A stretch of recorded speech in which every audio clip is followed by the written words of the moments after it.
आपका कहना सही है कि जो पढ़ाया जा रहा है, जो विज्ञान है, आओ करके देखें। तो 4 कमरे का स्कूल है, बैठने की जगह नहीं है, करके देखने का तो बहुत ही प्रश्न नहीं।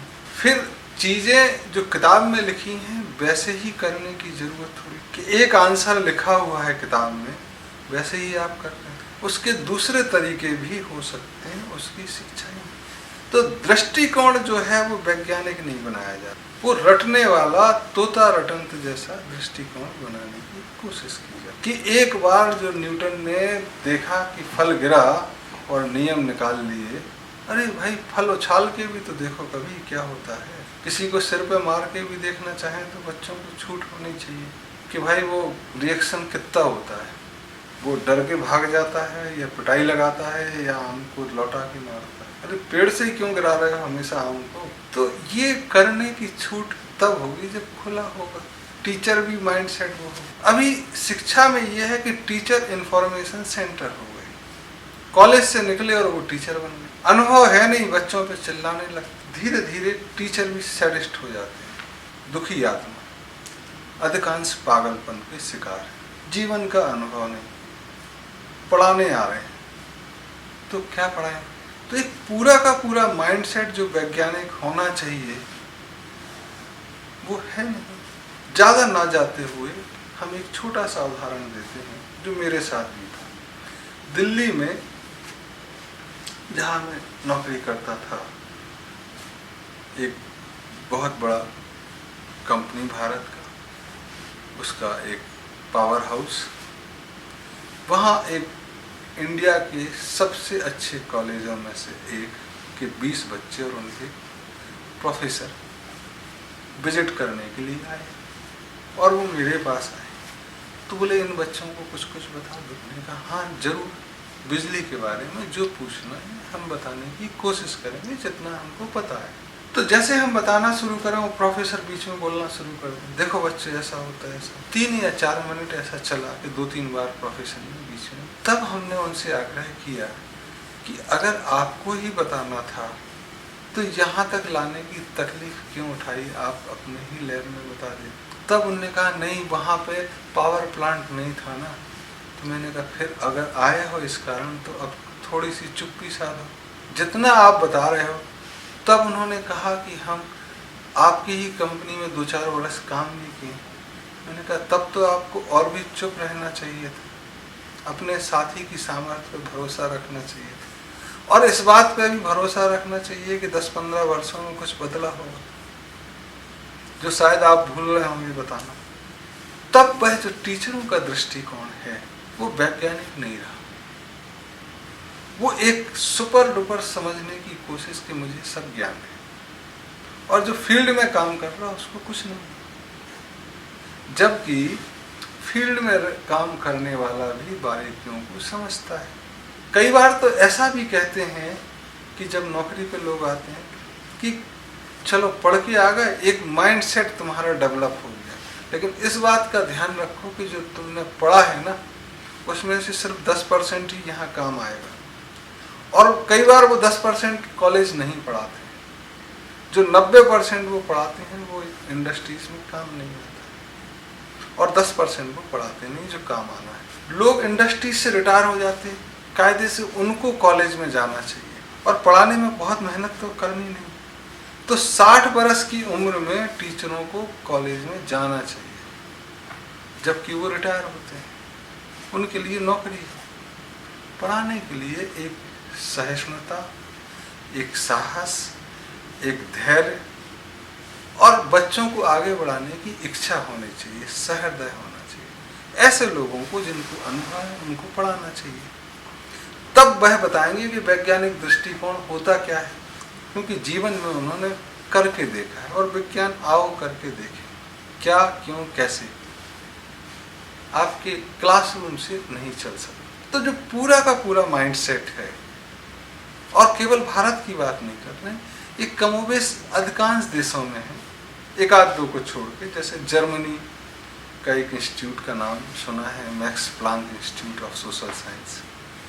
कुछ अमेरिका में भी है, कुछ थोड़े और भी ऐसी जगह हैं जहाँ प्रयोग के लिए भी इतना बजट होता है, नुकसान करने के लिए भी इतना बजट होता है कि आप आराम से प्रयोग कर सकते हैं, वैज्ञानिक दृष्टिकोण रख सकते हैं। तो ऐसे यूनिवर्सिटीज़ हैं कि जिनका पूरा का पूरा बजट भारत की कई बड़ी कंपनियों से ज़्यादा है, सिर्फ R&D के क्षेत्र और यूनिवर्सिटी। तो ऐसा दृष्टिकोण हमको भी रखना। स्कूलों में खेलने की जगह है नहीं, वो कहते हैं हॉर्स राइडिंग कराते हैं और वो लकड़ी के घोड़े पे बिठा देंगे बच्चों को। सर्व शिक्षा अभियान, एक ही कमरे में कक्षा 1 से 5 तक की पढ़ाई। ये पढ़ाई का मजाक उड़ाना है, मखौल उड़ाना है। चाइल्ड लेबर नहीं आए तो बच्चों को पढ़ाओ और एक कमरे में कक्षा 1 से 5 तक की पढ़ाई, बच्चों को पालन करने का तरीका है। इससे बेहतर तो वह होता कि वह खेत में माँ बाप के साथ जाते और पानी कैसे डाला जाता है, मिट्टी कैसे रोपी जाती है, सूखी पत्तियां हटाने से क्या फ़ायदा होता है, वह कम से कम जो उनके पारिवारिक ज्ञान है उसका अनवरत बहाव जो होना चाहिए था उसमें साक्षी होते, उसमें शामिल होते, तो कुछ सीखते ज़्यादा। तो ये सर्व शिक्षा अभियान, ये चाइल्ड लेबर एक्ट, इन्होंने बंटाधार किया है। एक जो पारिवारिक ज्ञान था, वैज्ञानिक दृष्टिकोण था उसके पीछे, उसको और ऐसी चीज़ें पढ़ाने लगे कि जो कभी देखने को नहीं मिली। हम अपने अनुभव से कह सकते हैं जीवन के कि जितना हमने पढ़ा है उसमें से कई किताबों के नाम भी हमको याद नहीं है। 5 साल इंजीनियरिंग में जितनी किताबें हमने पढ़ी हैं उसमें क्या लिखा है तो भूल ही गया मैं। और मैं एक ऐसा नहीं कि एक अच्छे पद पे कार्य नहीं कर रहा, कार्य भी करूँ, उनकी कभी ज़रूरत ही नहीं पड़ी। तब दृष्टिकोण कैसे डेवलप होगा? ना कोई एक एग्जीबिशन लगती है बच्चों की, ना कोई टीचर और बच्चों का आपस में मिलाव होता कि ये टीचर से हमको पढ़ना है, या ये बच्चे को हम लेंगे तो इसको बढ़िया पेंटर बना देंगे, पेंटिंग में जितने वैज्ञानिक दृष्टिकोण हैं वो सब सिखाएंगे इसको, म्यूजिक में जितना विज्ञान है वो सब सिखाएंगे। तो न टीचर और स्टूडेंट का समावेश है, न उनको इच्छाओं के अनुसार चलने की एक प्लेटफॉर्म है कि वहाँ वो मिल सकें और चल सकें और उनको सरकार पैसा दे सके। तो पैसा भी खर्च हो रहा है, वो नाली में बह रहा है। बच्चे परेशान हैं पढ़ने के बाद कि इतना पढ़ लिया, पूछोगे तो पता नहीं। टीचर परेशान है कि बच्चे सुनते नहीं, हमको नौकरी करना। और बुजुर्ग परेशान है कि हम खाली बैठे हैं, हमारे पास जीवन का अनुभव है, हमसे कोई सुनने वाला। तो पूरे के पूरे दृष्टिकोण में दृष्टि गलत हो गई है, एक कोण बन गया है। और जब भी एंगल देखोगे तो प्रॉब्लम होगी। पूरी दृष्टि के साथ पुनः एक वैज्ञानिकता लानी होगी, उसके बारे में सोचना होगा। शिक्षा जरूरी है, क्या क्लासरूम की ही शिक्षा हो? क्या खेत में शिक्षा नहीं हो सकती? क्या माँ बाप शिक्षा नहीं दे सकते? और शिक्षा चाहिए किस लिए? एक छोटी सी चीज़ है, commonality of understanding and commonality in expression, कि हम एक चीज़ को कहें तो आप भी वही समझें और आप जो कहें वही, और समाज में ऐसा एक समाज बने जिसमें कि आप जो कह रहे हो वो सामने वाला समझ सके। तो भाषा का ज्ञान और छोटा छोटा ज्ञान देना जरूरी होता है। भाषा तो बच्चे सीख ही जाते हैं, गणित वगैरह का बेवकूफ़ ना बने कभी, इसके लिए ज़रूरी। तब ये ज्ञान जब समय आ जाए, ज़रूरी नहीं कि 3 साल के बच्चे को भेजा जाए, माँ बाप करें। तो जीवन को क्लिष्ट बनाने की ज़रूरत नहीं है। 5-6 साल बच्चे को घर में रखें, पढ़ाएं। महिलाओं को जो बच्चों के ज़्यादा करीब होती हैं, कुछ फाइनेंशियल असिस्टेंस मिले कि वो बच्चों के साथ रह सकें, समाज में बच्चे ठीक से हैं। तब एक वैज्ञानिक दृष्टिकोण डेवलप होगा जो उसको जीवन के हर कोण से समझाएगा कि हींग खाने से भी गैस खत्म हो सकती है पेट की, बजाय आप एंटासिड लें। जीरा में क्या फ़ायदा है, अजवाइन में क्या फ़ायदा है, हल्दी में क्या फ़ायदा है, दूध कितना पीना चाहिए, कब पीना चाहिए, कितना टेम्परेचर का, घर में पोंछा लगाओ तो क्या इस्तेमाल करो, पोंछा कब कब लगाओ, गोबर का क्या फ़ायदा होता। ये जीवन के बेसिक चीज़ें सिखाने का वैज्ञानिकता जरूरी है। सब्जी काट के कितने देर तक बनानी चाहिए, कितना दिन में ख़राब हो जाती है, चाहे फ्रिज में रखो कहीं रखो, फफूंद कैसे पड़ती है, फूड पॉइजनिंग कैसे होती है, ये छोटी छोटी चीज़ें हमने पढ़ाना बंद कर दिया। हम पढ़ाते क्या है, बैरोमीटर से हाइट कैसे नापी जाए। जिंदगी भर प्लेन में रह गया वो, उसको हाइट नापने की जरूरत ही नहीं, खेत में काम कर, और सिर्फ बैरोमीटर से प्रेशर के डिफरेंस से माप सकते हैं। तो वैज्ञानिकता कहती है कि आप सिर्फ बैरोमीटर से अगर हाइट नापना है तो 10 तरीके हैं बैरोमीटर से एक बिल्डिंग की हाइट नापने। जैसे इसमें एक छोटी सी कहानी सुना के आप खत्म करते हैं कि नील बोर, जिन्होंने एटॉमिक टेबल दी, संरचना दी, और रदरफोर्ड एक अच्छे वैज्ञानिक, तो नील बोर से पूछा गया कि बैरोमीटर की मदद से एक ऊंची इमारत की हाइट, ऊंचाई कैसे नापोगे। तो उन्होंने प्रश्न किया और जो जवाब दिया उन्होंने कि बैरोमीटर को एक रस्सी से बांधेंगे और छत पर चढ़ जाएंगे और छत पर चढ़ के जमीन से मिला देंगे और फिर वापस खींचेंगे और जो रस्सी की लंबाई होगी वो बिल्डिंग की हाइट होगी। टीचर ने उसको 0 नंबर दिया। उसने कहा कि आपको बिल्डिंग की हाइट मिली कि नहीं मिली, बैरोमीटर का इस्तेमाल हुआ कि नहीं हुआ। तो टीचर बोला कि नहीं, जो किताब में लिखा वो तो नहीं। तब जब झगड़ा बढ़ा तो एक मीडिएटर बुलाए गए जो रदरफोर्ड थे, जो भी बड़े वैज्ञानिक हैं इस दुनिया के। उन्होंने कहा कि देखो भाई, जवाब तो सही तुम्हारी किताब में नहीं है, ये अलग बात है, लेकिन टीचर ने कहा अगर हम इनको पूरे नंबर देते हैं तो चूंकि हम नंबर फिजिक्स में दे रहे हैं, भौतिक विज्ञान में दे रहे हैं, नंबर देने का मतलब इनके 100 में 100 नंबर आएंगे और ये माना जाएगा कि ये भौतिक विज्ञान में उत्तीर्ण है, जबकि ये उत्तीर्ण तो सामान्य ज्ञान में है। जो उत्तर दिया उन्होंने सामान्य ज्ञान का दिया, तो भौतिकी का तो गलत हो जाएगा।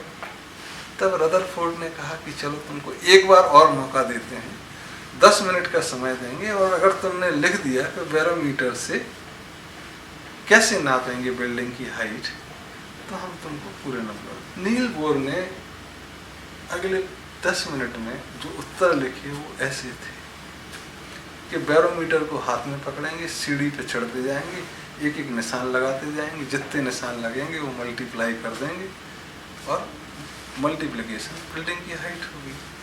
फिर बैरोमीटर को दूर ले जाएंगे, जो सूरज की रोशनी का कोण बनेगा उस कोण को एक्सटेंड करेंगे और बिल्डिंग पे आएगा, उससे बेस लेंथ नाप लेंगे, बिल्डिंग की हाइट निकल जाएगी। बैरोमीटर को छत पे ले जाएंगे और वहाँ पे से ज़मीन पे गिरा देंगे, जो टाइम डिफरेंस आएगा उसको स्पीड के फार्मूला से, न्यूटन के फार्मूला से हाइट निकल जाएगी। ऐसे 10 एग्जाम्पल उसने दिए। तब टीचर बोला कि इसने वो वाला उत्तर तो दिया ही नहीं जो किताब में लिखा है। फिर 10 नंबर रदरफोर्ड बोले कि यार 10 में 10 नंबर तो तुमको मिलेंगे, लेकिन ये बताओ जो किताब में लिखा है वो तुमको पता है कि नहीं, कि एक्चुअल में बैरोमीटर हवा के दबाव के अंतर से ऊंचाई का अनुमान देता है या ऊंचाई के बारे में बताता है, ये पता है कि नहीं।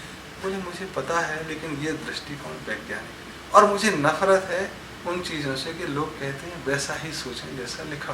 तब पूरी की पूरी शिक्षा व्यवस्था आज दुनिया में, केवल भारत में, इस बात पे जोर देती है कि जो लिखा है वही करो, जबकि वैज्ञानिक दृष्टिकोण यह कहता है कि आप नई चीज़ सोचें। तो कमोबेश आप सही बोल रहे हैं कि ऐसा कोई दृष्टिकोण है ही नहीं, दिखाई ही नहीं देता कि student are allowed to think differently and justify their act to prove one theorem in a different way.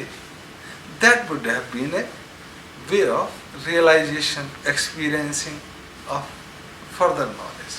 That is missing. And I pray that our future generation is not debarred of this experimentation. They will be given, they should be given free and fair chance and sufficient exposure and facility wherein they can experiment and they can learn Vigyan, not only bookish knowledge, blind knowledge which is called science, but Vigyan, realization of good and bad, and further explanation and experience.